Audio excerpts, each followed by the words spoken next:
everyone has lost their mind. And along that path, they've now leaned in to domestic terrorism. Joining me now with his read on all of this insanity is visiting professor and global ambassador at Northwood University, Saad. Gad, great to see you today. Why has the left completely gone insane?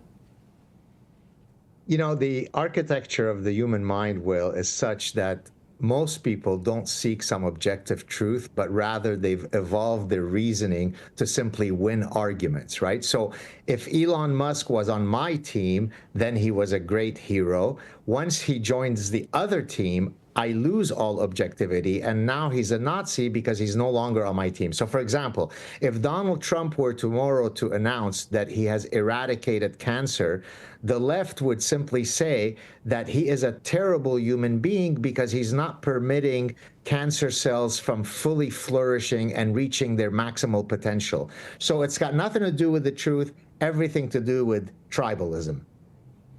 You know, Gad, we've had to become familiar with the idea of projection over the last several years. Almost every sin the left has accused the right of committing are sins they've harbored inside themselves and then outwardly displayed, whether or not that's been their belief in science or their adherence to censorship. And here now we've seen that for years of decrying domestic terrorism, now they lean in, laugh, and in some cases celebrate what clearly is an ideological goal pursued through violence, burning down Teslas.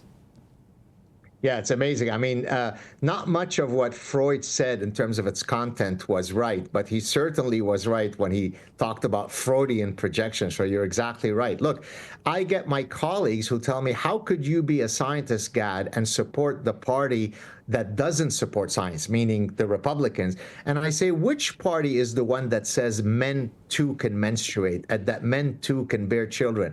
So the hypocrisy and the cognitive inconsistency is simply baffling.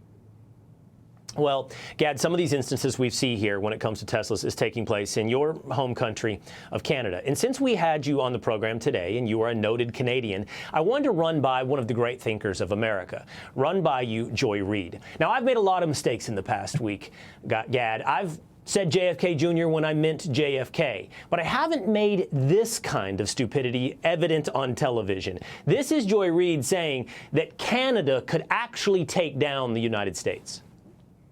First of all, you can't make Canada the 51st state without going to war with them.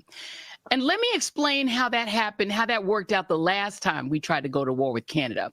They burned the White House to the ground in 1814 and won the war. Canada beat us in the War of 1812. They probably liked their chances against us. We're not going to beat them in a war because we have never been able to do that. All right, Gad, nobody here wants a war with Canada, but we thought we might put up a tail of the tape. Just for the record, between the United States and Canada, this is the tail of the tape on the number of active military members, aircraft carriers, planes, submarines between the two nations. I think it's fair to say, if Joy Reid is right, it will be a bigger upset than a 16 beating a 1 today in the NCAA bracket. So 2 points. Number one, I can't stand those two ladies. Number two, I will say that about a month ago, I posted a facetious tweet where I said, "Dear Donald Trump, could you please invade Canada? It won't take more than 4 to 6 soldiers to do so."